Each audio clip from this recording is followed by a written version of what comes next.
अब इतने देर से तो यही बात समझा रहे हैं भाई कि जनता जिम्मेवार है, जनता जिम्मेवार है ऐसा तो नहीं मानूंगा। मैं ये कह रहा हूं कि जो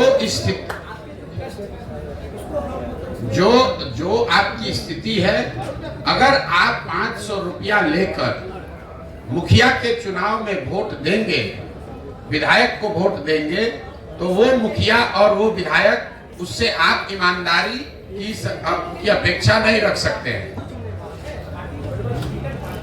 ठीक है, उसको लेकिन वोट कौन देता है?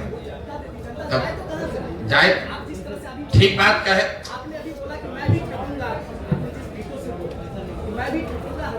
सवाल क्या है भैया, वो पूछ लो।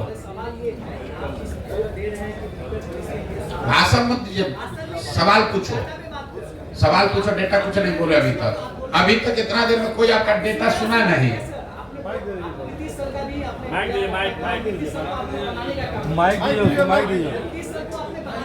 अरे माइक लेके बोलो ना आराम से भैया। सवाल क्या है पूछो। डेटा का जो अनुभव आपके पास है हर चीज का, कहाँ जनता के पास क्या प्रॉब्लम है, कौन क्या चाह रहा है, कौन क्या कर रहा है, ये बहुत बड़ा एनालिसिस है और जो एनालिसिस पे ही हम कुछ कर सकते हैं। और आप अभी बोल रहे थे नीतीश सरकार का भी आपने डेटा दिया, नीतीश सरकार में कहीं ना कहीं जो बनी पिछले बार उसमें आपका बहुत बड़ा योगदान है। और ये अचानक ये बदलाव कि आप खुद मैदान में आ गए, बिहार में पदयात्रा शुरू कर दी और लोगों को अलग जगाना शुरू कर दिए, ये एक बड़ा बदलाव चाहिए यदि आप उससे निकलना चाहो। बच्चों की क्या है, मैं चाह रहा हूँ ये जो चेंज की बातें आप कह रहे हैं, बता रहे हैं निकट भविष्य में जो चुनाव होने वाला है उसकी एक बड़ी तैयारी हर कोई कर रहा है। उसका एक पार्ट आप भी हो सकते हैं या हर मोदी जी भी, हर कोई एक पार्ट है। बट सवाल क्या है, ये आपकी क्या पूछ रहा हूँ, सवाल क्या है? ये आपकी क्या ऑथेंटिक है निकट भविष्य में जो लोग बदल जाएंगे, जो बड़े बदलाव के लिए आप निकल चुके हैं पूरे बिहार में, इसे क्या लग रहा है कितना परसेंटेज लोग बदलेंगे आपके इस पदयात्रा से? मेरे भाई, हमारे पास कोई थर्मामीटर है नहीं कि हम ऐसे लगाएं और बता दें कि कितना परसेंट आदमी बदल रहा है, कितना परसेंट आदमी नहीं बदल रहा है। हमारा काम है कि जिस विश्वास से, जिस विचारधारा को लेकर, जिस सोच को लेकर हम चले हैं, उसको ईमानदारी और शुद्धता से हम करें। हमारा वो काम हम कर रहे हैं। अब ये समाज पर है कि इसको देखे, जांचे, सवाल करे, मूल्यांकन करे। उसको अगर सही लगे तो इससे जुड़ेगा, नहीं सही लगेगा तो नहीं जुड़ेगा। आप भैया सवाल अभी कुछ पूछ रहे थे, कुछ पे आ गए। मेरे भाई ऐसा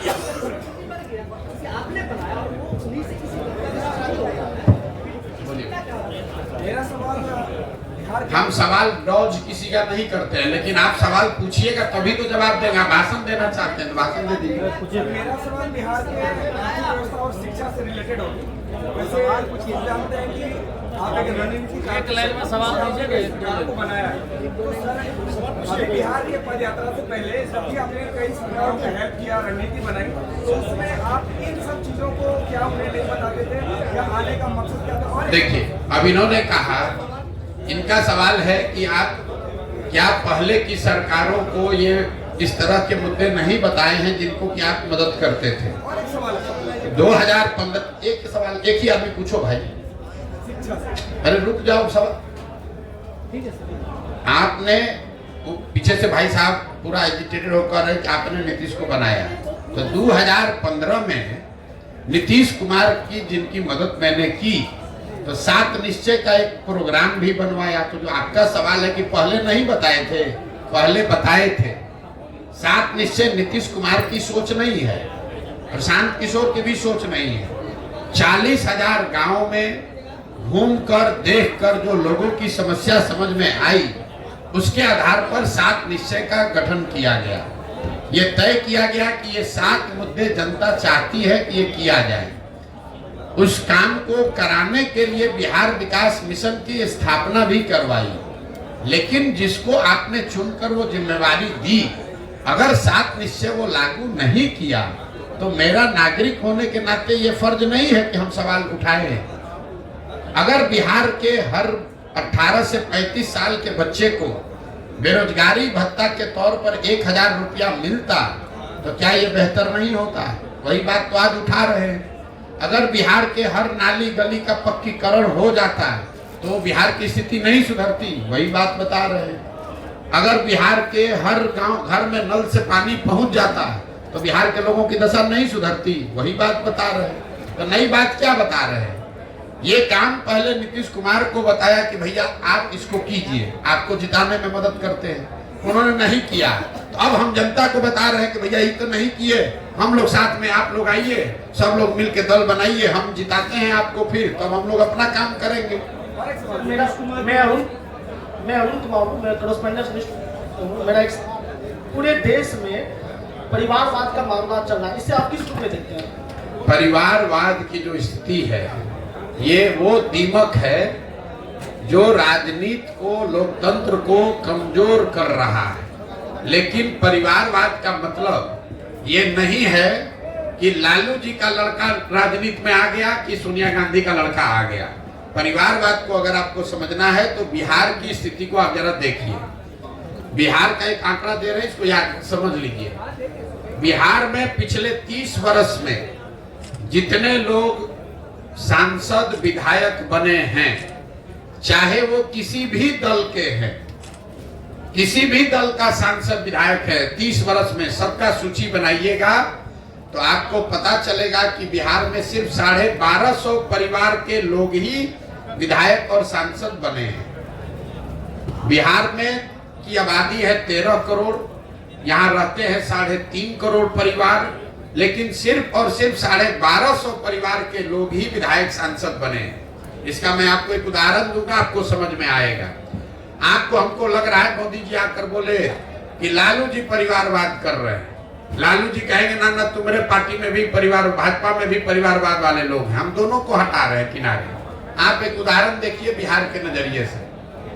भाजपा में अभी प्रदेश अध्यक्ष है सम्राट चौधरी जी, उप मुख्यमंत्री इस राज्य के। सम्राट चौधरी जी कौन है? इनके पिताजी का नाम है शकुनी चौधरी। जब इस राज्य में कांग्रेस का शासन था आज से 35 साल पहले, तो शकुनी चौधरी जी कांग्रेस की उस सरकार में विधायक और मंत्री थे। फिर जनता ने कांग्रेस को हटाया, लालू जी की सरकार बनाई, तो लालू जी के भी सरकार में शकुनी चौधरी विधायक और मंत्री बने। फिर जनता ने लालू जी को हटाया, नीतीश जी की सरकार बनाई, नीतीश जी के भी सरकार में शकुनी चौधरी विधायक और मंत्री बने। फिर जनता ने नीतीश कुमार को हटाया, मांझी जी मुख्यमंत्री बने, उसमें भी शकुनी चौधरी विधायक और मंत्री थे। आज जब देश में भाजपा दिख रही है तो भाजपा को भी कोई दूसरा कुशवाहा लड़का नहीं मिला, उनको भी शकुनी चौधरी का लड़का ही मिला है। ये आपको क्या दिखाता है? ये आपको, हमको लगता है कि हम कांग्रेस को हटाए, लालू को लाए, लालू को हटाए, नीतीश को लाए। एक ही परिवार का आदमी है, सरकार चाहे किसी की हो। और मैं आपको सिर्फ एक उदाहरण दे रहा हूं। आप किसी भी बिहार के विधानसभा क्षेत्र को उठा लीजिए, किसी विधानसभा और लोकसभा क्षेत्र में पिछले 30 वर्ष में 4-5 से ज्यादा परिवार के लोग न चुनाव लड़े हैं, न जीते हैं, न हारे हैं। तो जब तक इस व्यवस्था को नहीं बदला जाएगा कि विधायक का लड़का विधायक बने, मंत्री का लड़का मंत्री बने, तब तक सुधार नहीं होगा। आप इसको समझिए। अगर सुनील गावस्कर का लड़का ही क्रिकेट खाली खेलता तो हमने अपने सचिन तेंदुलकर को कहां देखा होता? अगर सचिन तेंदुलकर का लड़का ही टीम में रहेगा तो विराट कोहली कहां से आएंगे? अगर विराट कोहली ही खाली रहेंगे, उनका लड़का रहेगा, तो सूर्य कुमार यादव कहां से आएंगे? ये लोकतंत्र इसलिए बना हुआ है कि जिसमें भी क्षमता है वो आगे आए, समाज का नेतृत्व करे। बिहार में राजनीतिक बंधुआ मजदूरी ने लोकतंत्र को ही करीब करीब खत्म कर दिया है।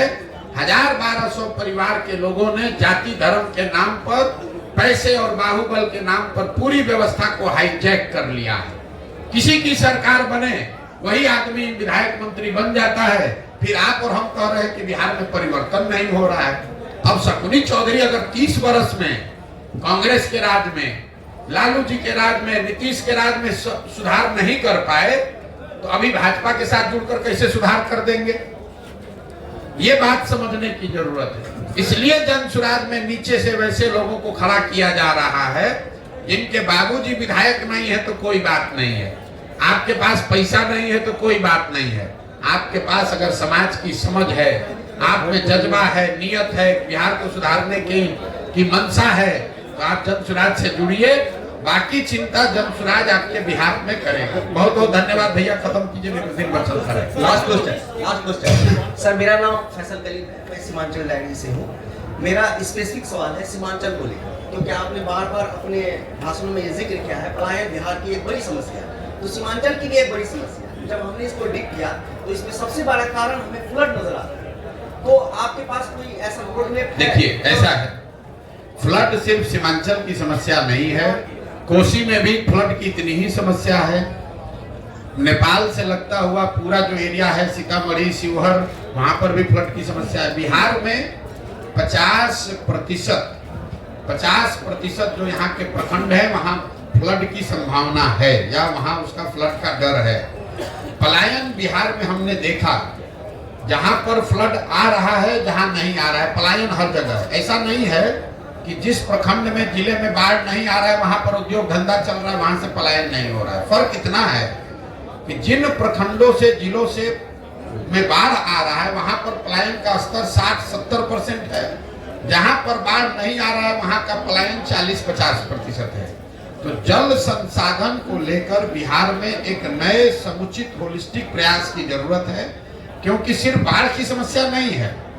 50% प्रखंड में बाढ़ है, करीब 25% प्रखंड में, बचे हुए 25% प्रखंड में जल जमाव की समस्या है। आप जब गोपालगंज से पैदल चलेंगे तो गोपालगंज, सिवान, छपरा, वैशाली, समस्तीपुर जो एरिया है, बीच मध्य बिहार जो है, इसमें कोई ऐसा पंचायत नहीं है जहां 2-4-5 हजार एकड़ जमीन में परमानेंट पानी न लगा हुआ है। इसी तरीके से 1/3 जमीन में सूखे की समस्या है। तो परेशानी यह है कि आधी जमीन में बाढ़ है और आधा जो जमीन ठीक है उसके आधे में या तो जल जमाव है या सूखा है। तो जब तक यहाँ जल प्रबंधन की व्यवस्था समुचित तरीके से ठीक नहीं की जाएगी, तब तक सिर्फ बांध लगाने से, बाढ़ रोकने से बात बनने वाली नहीं है। तो और एक चीज और आपको बता दें, आप लोग पत्रकार हैं, आपके लिए जानकारी का विषय है। बिहार में भ्रष्टाचार हर विभाग में है, लेकिन जल संसाधन से ज्यादा भ्रष्टाचार कहीं नहीं है। इसका प्रमाण क्या है, हम आपको बता देते हैं। यहाँ चाहे किसी गठबंधन की सरकार रहे, सारे विभागों का बंटवारा होता है। 2 विभाग ऐसे हैं जिसका मुख्यमंत्री रहता है वही रहता है। एक है होम विभाग, गृह विभाग, और दूसरा है जल संसाधन विभाग। ऐसा क्यों? रोड में चोरी कीजिएगा, कल होके हल्ला हो सकता है, आप पकड़ा सकते हैं। एकमात्र विभाग जल संसाधन है जिसमें जितना लूटना है लूट लीजिए और कागज पर लिख दीजिए कि बाढ़ आया, सब बह गया।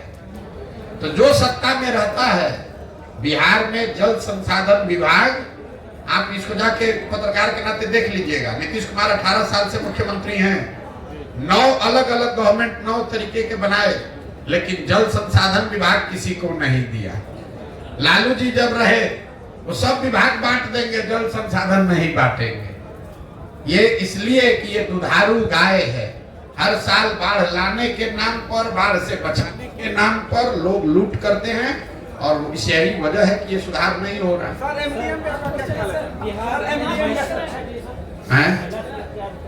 नीतीश कुमार की राजनीति को किस तरह से देखते हैं?